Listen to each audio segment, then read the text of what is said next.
So I want to share a poem with you all that I wrote about losing my son and about other things that were happening in my life. And that's why I gave you the title, What I'm Going Through Will Not Destroy Me. This poem is called E.G.O. Everybody say E.G.O. E.G.O. E.G.O is an acronym that stands for easing God out. Hey God, where you at? I've been looking for you. Seems like you've been avoiding me or something. And I've been searching for you for years with no answer, just anticipation. And I've been going through this transformation, but every time I call on you, God, it's like I get put on hold. And they say that you hear all and that you see all, but seems like you ain't never available, God, when I call. See, y'all, I remember it was January 91. I had just left Simeon's Martin Luther King ceremony speaking.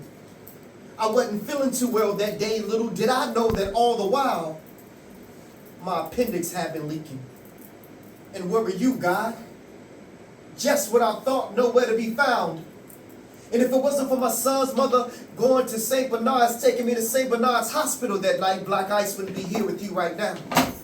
And where were you at, God, that morning when I went to work and when I got to 123rd and Kedzie, right by the cemetery, this lady ran the light. The last thing I saw was headlights. A 3-car collision that almost took my life, but where were you, God? And where were you at, God, when my mother was stricken with cervical cancer? She's been going to the Kingdom Hall, serving him since before I was born, and we both called on him, and he still didn't answer. Come on, God, this is my mother. Tell me, is this how you treat all your sons and your daughters? And where were you at, God, that day my son died? I sat there at the University of Chicago, and I watched him come back twice. You could have intervened. You could have saved his life, but where were you, God? And where were you at, God, when, okay, my son, I've heard enough. Now I know that times for you have been rough, but son, where's your faith? Seems like you only seek my face when you need me, for I am a full-time God, my son. Do you really believe in me? Well, if so, then you would know that I am the creator of the universe. All that you hear from the highest heights of heaven to what you have discovered beneath the earth. I am the God of Abraham, Isaac, and Jacob. I am the God of Moses, Lot, and David. I am the one who made Solomon wise. I put Noah in the ark before the waters could rise. I gave Samson the strength to destroy the Philistines with no eyes. I am that smooth stone that David slung that smote Goliath in the head. The cracks that crumble the walls of Jericho, the same one that rose Lazarus from the dead. I am the blood of the lamb of the doorpost that kept the children of Israel safe from harm. Even the staff in Moses' right arm, and he gave me the power to split the Red Sea in half. Shall I go on? And that's just part of the poem. You should go. It's called E.G.O. I didn't want to, okay. Shall I go on? Yes. I said, please forgive me, Father. He said, no, son, I already have. But like Jonah, you've been running from your mission. I've been trying to reach you and speak to you for years, but your ego just wouldn't let you listen. When your appendix was spreading poison through your body, I was the voice that spake through your son's mother warning you. And do you remember what you promised me, my son? Yes, Lord, I do. I promised you that if you allow me to make it through, then I would turn my life over to you. But what did you do? You continue to play. So I spoke to you again in the form of a 3-car collision, but I allowed you to walk away that day. Have you ever asked yourself the question why the accident was by a gravesite? I was showing you that the road that you were traveling on ended at the cemetery if you didn't change your life. But you still didn't listen. And as for your mother's cervical cancer, I am the reason why your mother's cancer is in remission, and I know your son's gone. But his body was sick, so I relieved him of his pain, and I called him home. And yet and still I stayed by your side all those moments that you felt alone, yet you still rejected my truth. If you only could have put your ego to the side and listened to all those whom I sent to you. Lord, you mean to tell me, well, all the while I was waiting to hear from you, you were sending me messages through all those whom I rejected? Yes, my son, this is true. And instead of focusing on the guides, submit to the truth that you find inside. For Satan is the one who subtracts and divides, but my God is the one who adds and multiplies. I'm telling y'all, he opened my eyes. And so to those of you who can't accept the truth, because your ego won't allow you to accept who the truth is coming through, take this as a lesson. Because God just ain't using these leaders today, because asking some of these leaders questions is just like asking blind men for directions. But it's the truth that counts. And in this case, my ego just wasn't my ego, but my ego was easing God out. That's that point.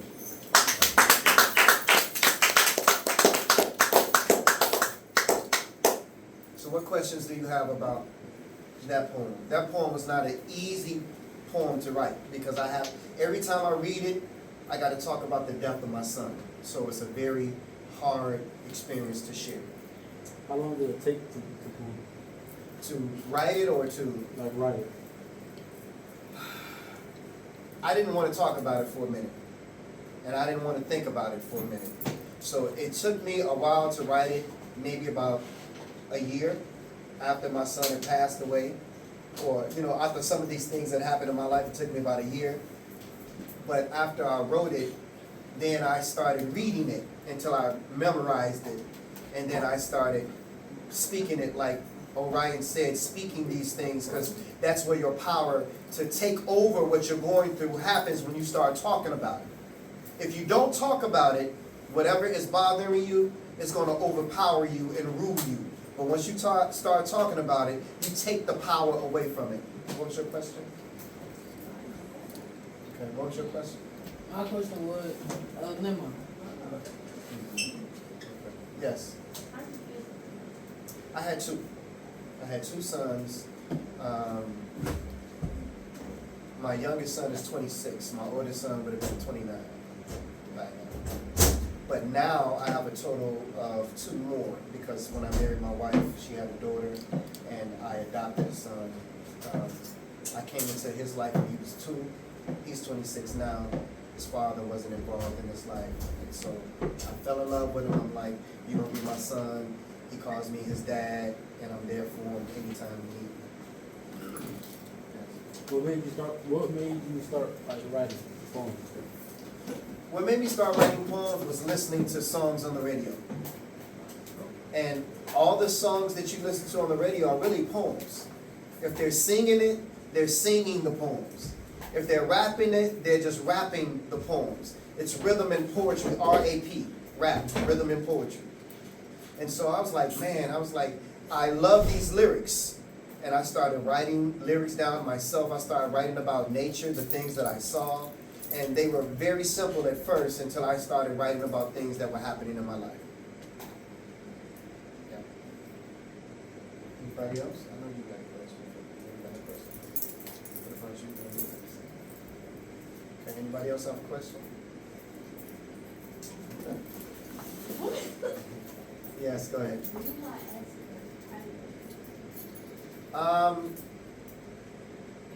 That's an interesting question. She said, how did my son get cancer?